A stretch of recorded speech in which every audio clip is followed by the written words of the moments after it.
This channel does not promote any violent, harmful, or illegal activities. All content provided by this channel is meant for an educational purpose only.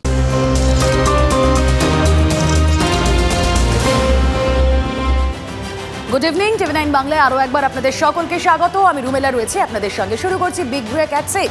আমাদের নজর থাকে দিনভর ঘটে চলা সব বড় খবরই আজ সন্ধ্যে 6টায়। আমাদের ফোকাসে রয়েছে কোন কোন খবর আসুন আপনাদেরকে জানাই। আজ সন্ধ্যে 6টায় 4 ব্রেকিং কি রয়েছে। প্রথম ব্রেকিং নিউজের দিকে নজর রাখবো। বঙ্গ বিজেপির সাংসদদের ভরসা জোগালেন প্রধানমন্ত্রী নরেন্দ্র মোদী। 2024-এর লোকসভা নির্বাচনের ফল রাজনৈতিক ইচ্ছার প্রতিফলন নয়, মানুষের রাজনৈতিক ইচ্ছার প্রতিফলন নয়। কিছুটা বুস্ট আপ করলেন প্রধানমন্ত্রী। বাংলার বিজেপি সাংসদদের সঙ্গে বৈঠকে এমনই বললেন প্রধানমন্ত্রী নরেন্দ্র মোদী। পাশাপাশি যে খবরের দিকে নজর রাখবো আমরা সন্ধ্যে 6টায় 4 ব্রেকিং লাইভে, তাহলে বাংলা ভাগ ইস্যু। আর সেই ইস্যুতে বিধানসভায় এবার মুখ খুললেন মুখ্যমন্ত্রী মমতা বন্দ্যোপাধ্যায়। বাংলাকে ভাগ করার চক্রান্ত চলছে এমনই বক্তব্য রেখেছেন মমতা বন্দ্যোপাধ্যায়, জানি এর আগেও তিনি সোচ্চার হয়েছেন।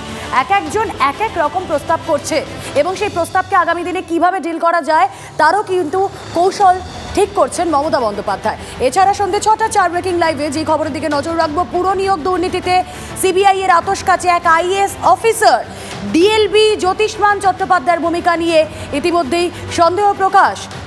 অভিযোগ, করোনাকালে দক্ষিণ দমদম পুরসভায় 29 নিয়োগ হয়েছে এবং আপনারা জানেন যে পুরো নিয়োগ দুর্নীতিতে সবচেয়ে বেশি বেনিয়ম হয়েছে, যা সিবিআই এর চার্জশিটে এসেছে, যে তথ্য প্রমাণ এসেছে সেখানে দেখা যাচ্ছে দক্ষিণ দমদম পুরসভায় বেনিয়মের শিরোনামে। এই খবরে ডিটেল আপডেট থাকবে। আর কোন খবরের দিকে নজর থাকছে, পুষছে শিব নদী। শামশেরগঞ্জে ভাঙন আতঙ্ক, বর্ষা ফিরতেই ভাঙন আতঙ্ক ফিরেছে শামশেরগঞ্জে। শেষ সম্বলটুকু আঁকড়ে রাত জাগছে শামশেরগঞ্জ। সোমবার ভোররাত থেকে পরিস্থিতি আরও জটিল হয়। ভয়াল নদীর গ্রাসে চলে যেতে পারে ভিটে মাটি। আতঙ্কে দিন গুনছেন সেখানকার মানুষ। শুরুতে যে খবরের দিকে নজর রাখবো, প্রধানমন্ত্রী ভরসা জুগিয়েছেন বঙ্গ বিজেপির সাংসদদের।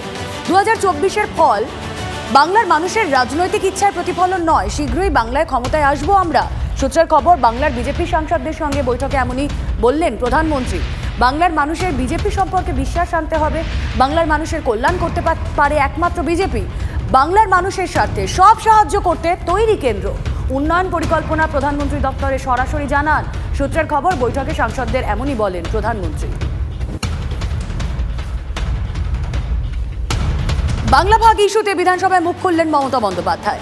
বাংলাকে ভাগ করার চক্রান্ত চলছে, এক একজন এক এক রকম প্রস্তাব করছে। উত্তরবঙ্গে একাধিক আসন জয়ের পরেও কেন্দ্রীয় বঞ্চনার অভিযোগে সরব মুখ্যমন্ত্রী।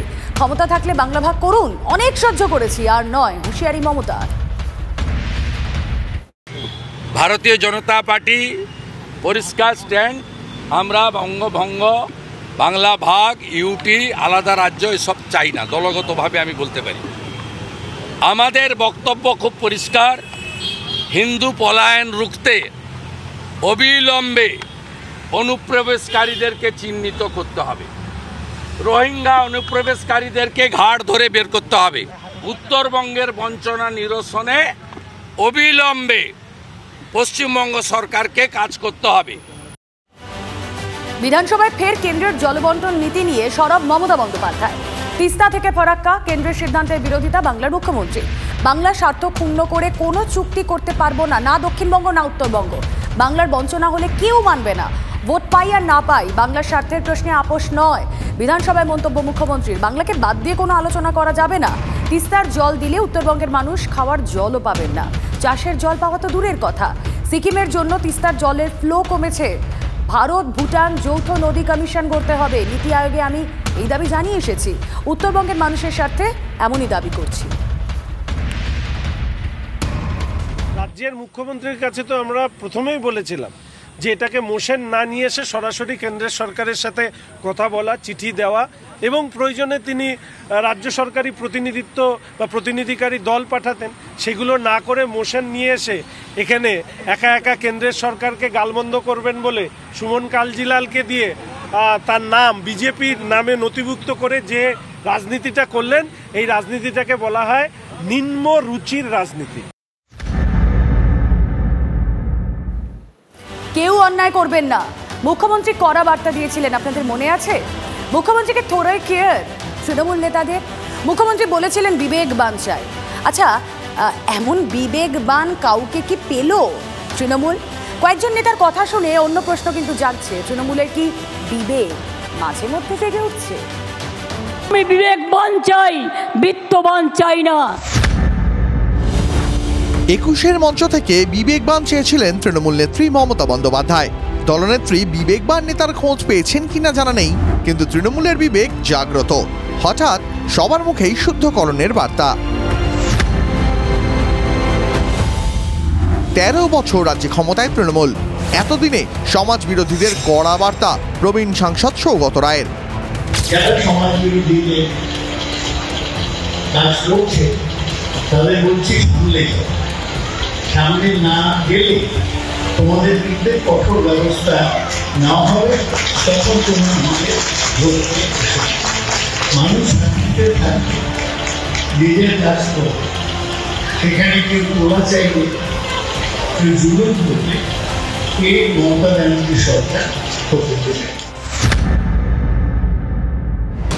লেজ মোটা হলেই অভিষেক বন্দ্যোপাধ্যায় নাকি কাঁচি দিয়ে লেজ কেটে দেবেন, এমন হুঁশিয়ারিও দিয়েছেন উত্তর ২৪ পরগনার জেলা সভাধিপতি, যিনি আবার অশোকনগরের তৃণমূল বিধায়কও।